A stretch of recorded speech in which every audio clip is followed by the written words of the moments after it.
Students, आज हम हमारा नेक्स्ट चैप्टर माय चाइल्डहुड पढ़ेंगे। माय चाइल्डहुड मतलब कि मेरा बचपन। यह जो लेसन है इसमें हमें प्रोफेसर अब्दुल कलाम है उनके बारे में, उनके बचपन के बारे में बताता है ये लेसन। यह चैप्टर जो है अब्दुल कलाम की बुक विंग्स ऑफ फायर से लिया गया है, मतलब जो उनकी ऑटोबायोग्राफी है विंग्स ऑफ फायर उसमें से एक पार्ट लिया गया है। इस चैप्टर के जो अंदर जो है एपीजे अब्दुल कलाम के बारे में, उनके बचपन के बारे में सब कुछ बताया गया है। तो हम अब अपना चैप्टर स्टार्ट करते हैं। वैसे अब्दुल कलाम का बर्थ हुआ था 15 अक्टूबर 1931 को। तो हम स्टार्ट करते हैं। I was born into a middle class Tamil family in the island town of Rameswaram in the erstwhile Madras state. My father, Janaluddin, had neither much formal education nor much wealth. Despite these disadvantages, he possessed great innate wisdom and a true generosity of spirit. He had an ideal helpmate in the mother, Ashimma. I do not recall the exact number of people she fed every day, but I am quite certain that far more outsiders ate with us than all the members of our own family put together. यहाँ पे वो बता रहे हैं कि मेरा जन्म जो है मिडिल क्लास तमिल फैमिली में रामेश्वर के किनारे वाले भाग में, जिसे पहले मद्रास स्टेट कहा जाता था, वहाँ हुआ था। वे कहते हैं मेरे पिता जैनुलाब्दीन ना ही ज़्यादा पढ़े लिखे थे, ना ही उनके पास ज़्यादा पैसा था, धन था। इन सब के ना होते हुए भी वे एक सच्चे उदार आत्मा के व्यक्ति थे। उनके पास उनका साथ देने वाली मेरी माँ आशी अम्मा थी। यहाँ वो किसके बारे में बता रहे हैं? अपने पिता के बारे में बता रहे हैं। मुझे अच्छे से नंबर याद नहीं है कि वे रोज़ कितने लोगों को खाना खिलाती थी।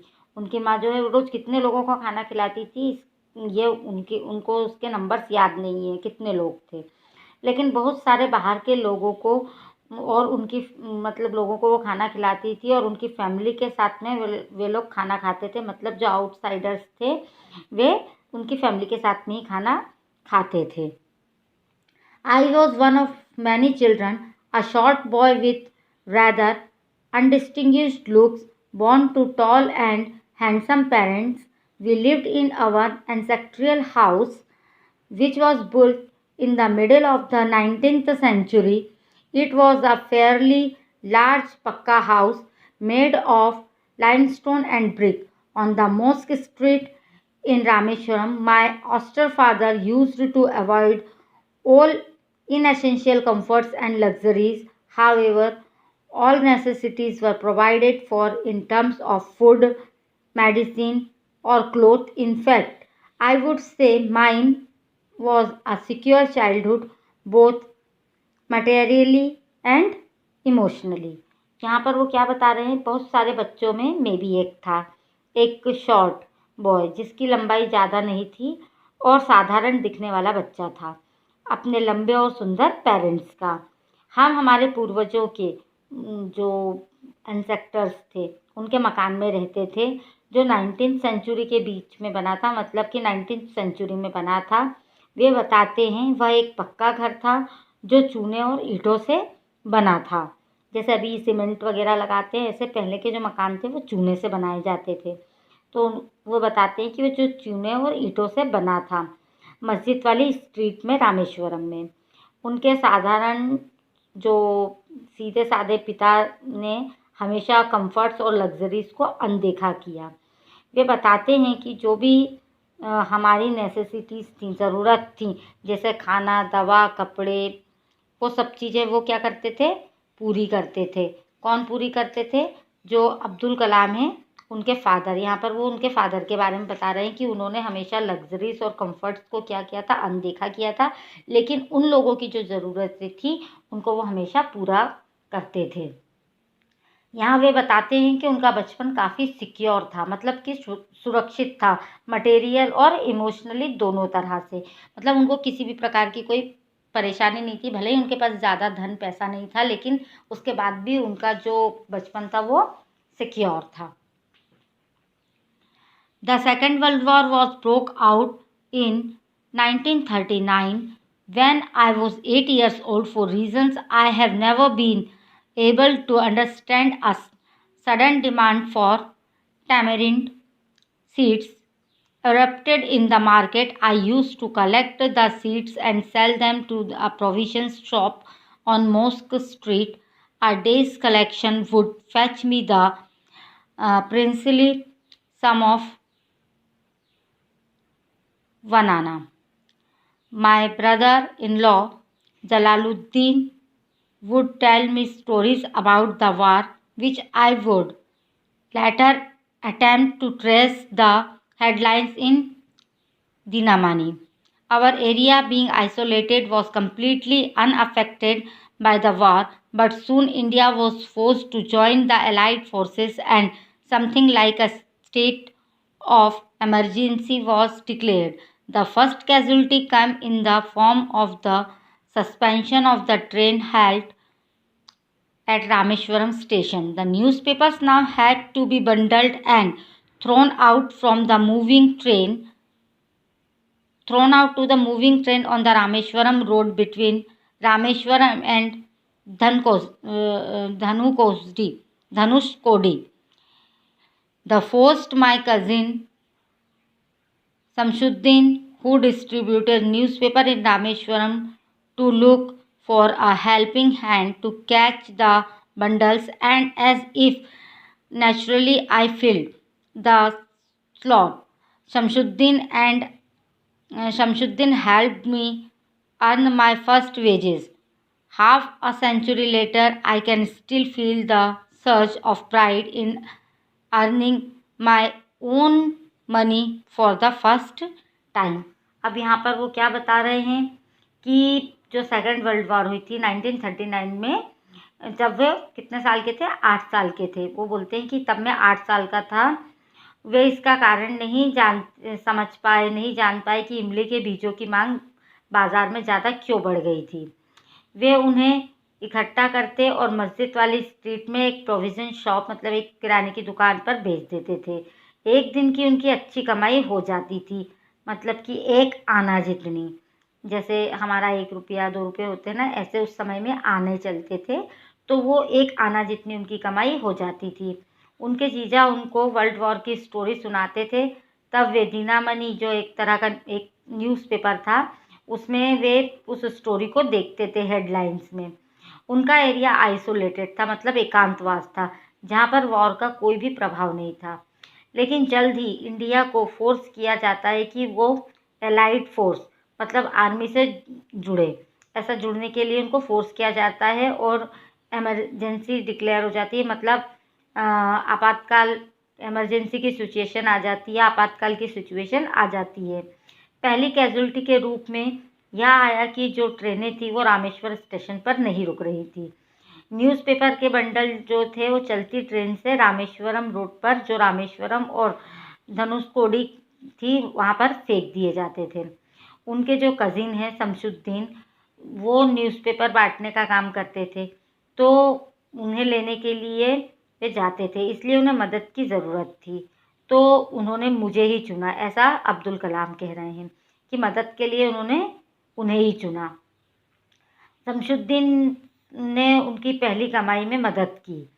हाफ सेंचुरी, मतलब 50 साल बाद भी वे बोलते हैं कि उन्हें गर्व होता है उस समय पर जब उन्होंने अपनी पहली कमाई के रुपए कमाए थे, मतलब जो उन्होंने अपनी पहली कमाई की थी उस पर उनको आज भी गर्व होता है, ऐसा वो बताते हैं।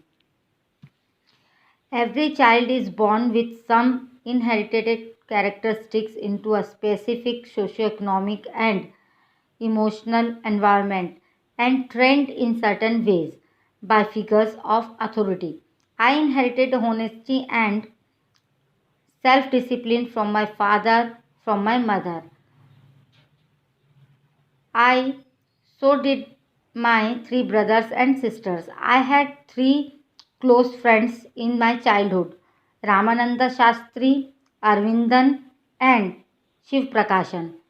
All these boys were from orthodox Hindu Brahmin families. As children, none of us ever felt any difference among us ourselves because of our religious differences and upbringing.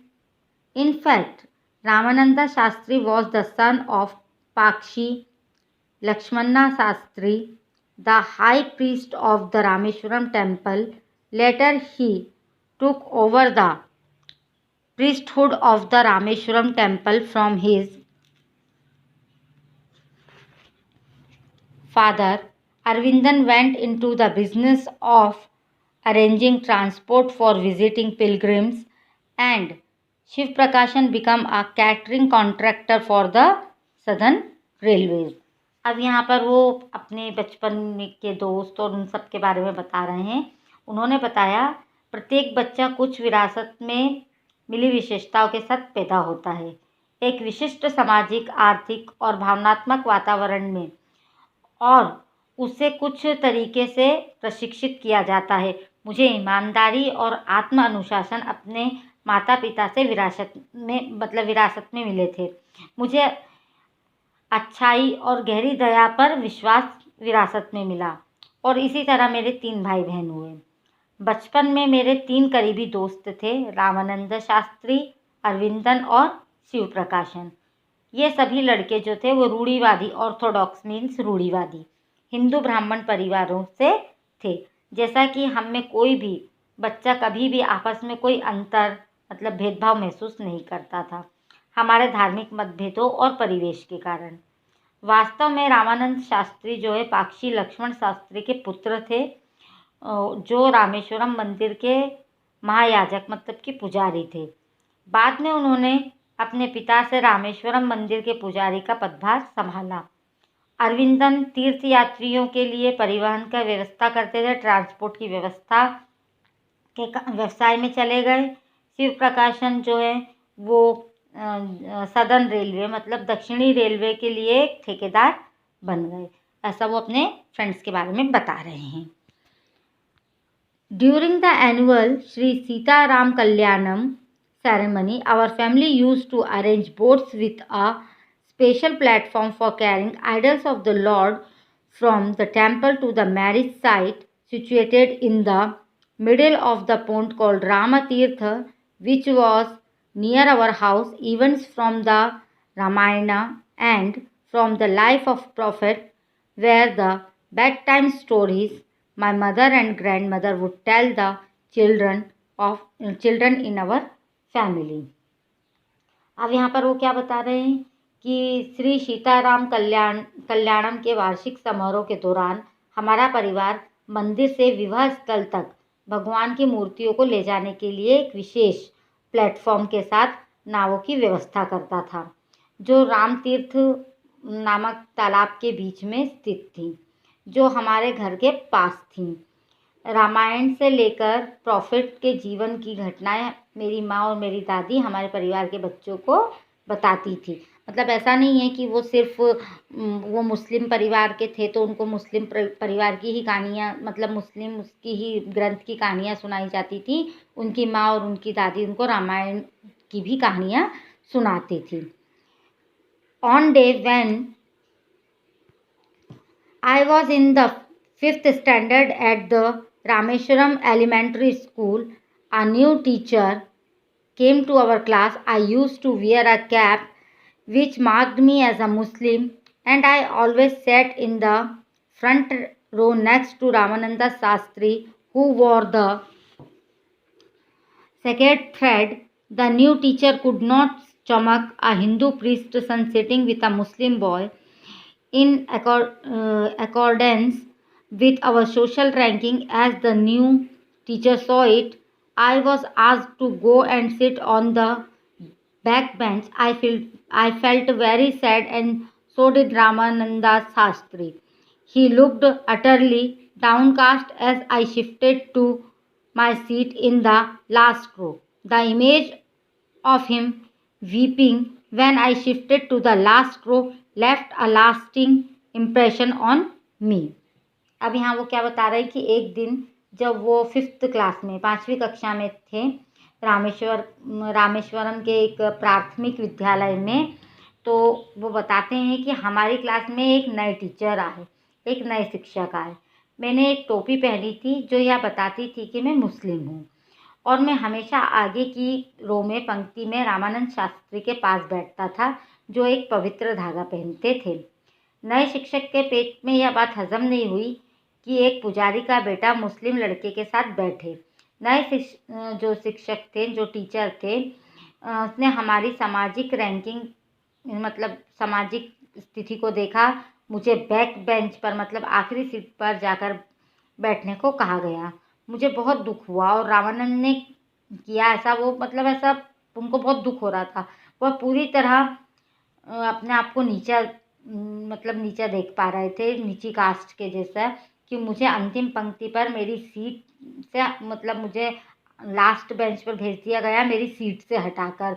Last row में जाने पर मेरे इम्प्रेशन रोने जैसे हो गए थे, जिसने मेरे ऊपर एक स्थायी जो है छाप छोड़ दी थी।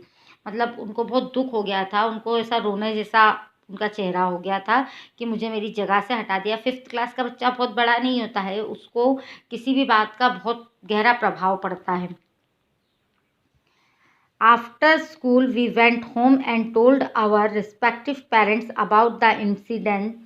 Lakshmana Sastri summoned the teacher and in our presence told the teacher that he should not spread the poison of social inequality and communal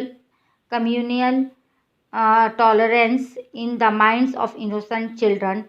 He bluntly asked the teacher to either apologize or quit the school and the island. Not only did the teacher regret his behavior, but the strong sense of conviction Lakshmana Sastri conveyed ultimately reformed this young teacher.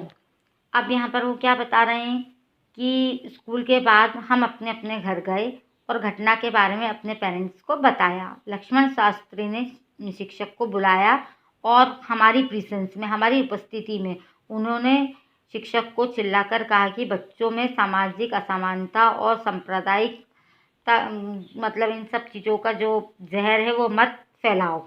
उन्होंने शिक्षक को स्पष्ट रूप से कहा कि माफ़ी मांगने के लिए कहा। उन्होंने बिल्कुल स्पष्ट रूप से कहा माफ़ी मांगो, या स्कूल और दीप को छोड़ दो, ऐसा उन्होंने बिल्कुल क्लियरली उनसे कह दिया, मतलब छोड़ने को कह दिया। शिक्षक ने अपने व्यवहार के लिए पछतावा किया, खेद किया, लेकिन लक्ष्मण शास्त्री के दृढ़ विश्वास की मजबूत भावना ने जो इस युवा शिक्षक को क्या कर दिया, सुधार दिया, मतलब वो सुधर गए। ऐसा यहाँ पर वो अपनी उसमें बता रहे हैं।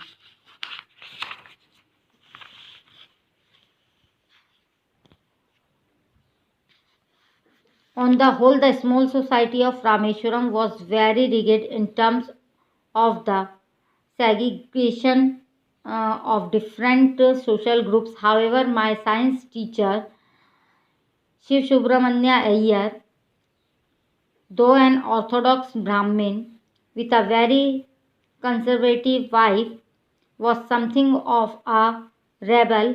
He did the best to break social barriers so that people from varying backgrounds could mingle easily. He used to spend hours with me and would say, Kalam, I want you to develop so that you are on par with highly educated people of the big cities.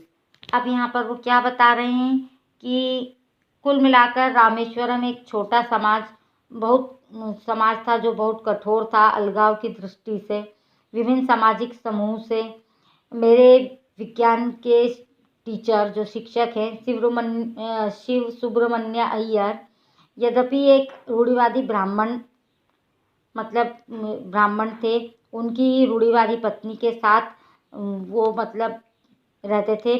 जो सामाजिक बाधाओं थे उसके वो बहुत बड़े विद्रोही थे। उन्होंने सामाजिक बाधाओं को तोड़ने की पूरी कोशिश की ताकि अलग अलग पृष्ठभूमि के लोग आसानी से घुल मिल सकें। वह मेरे साथ घंटों बिताते और कहते, कलाम, मैं चाहता हूँ कि तुम विकसित हो ताकि तुम बड़े शहर में उच्च शिक्षित लोगों के बराबर हो। उन्होंने ऐसा उनसे कहा कि मैं चाहता हूँ कि तुम अपने आप को डेवलप करो और जो सिटीज़ हैं उसके जो हाईली एजुकेटेड पीपल है उनके साथ में तुम रहो। One day he invited me to his home for a meal. His wife was horrified at the idea of Muslim boy being invited to dine in her ritually pure kitchen. She refused to serve me in her kitchen. Shivra Subramanya Iyer was not perturbed, nor did he get angry with his wife, but instead served me with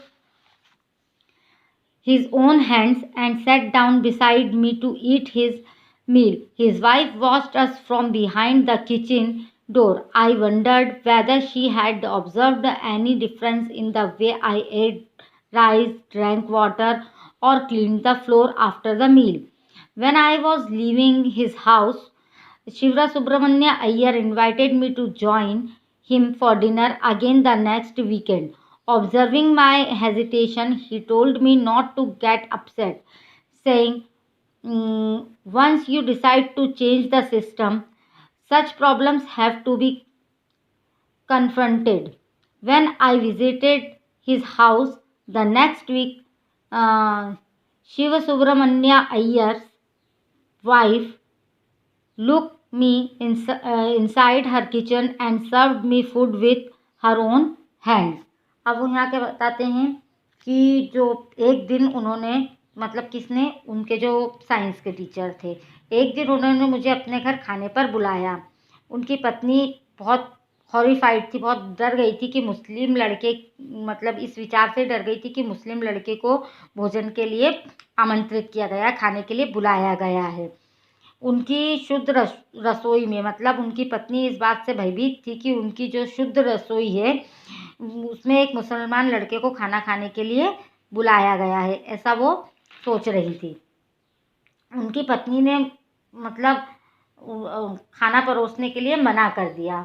Shiv Subramaniam Iyer जो थे वो हैरान नहीं थे, ना ही वे अपनी पत्नी पर गुस्सा हुए, लेकिन इसके बजाय उन्होंने अपने हाथ से मुझे खाना परोसा और मेरे पास में बैठकर खाना खाने लगे। उनकी पत्नी जो थी वो हमें देख रही थी किचन के दरवाजे के पीछे से।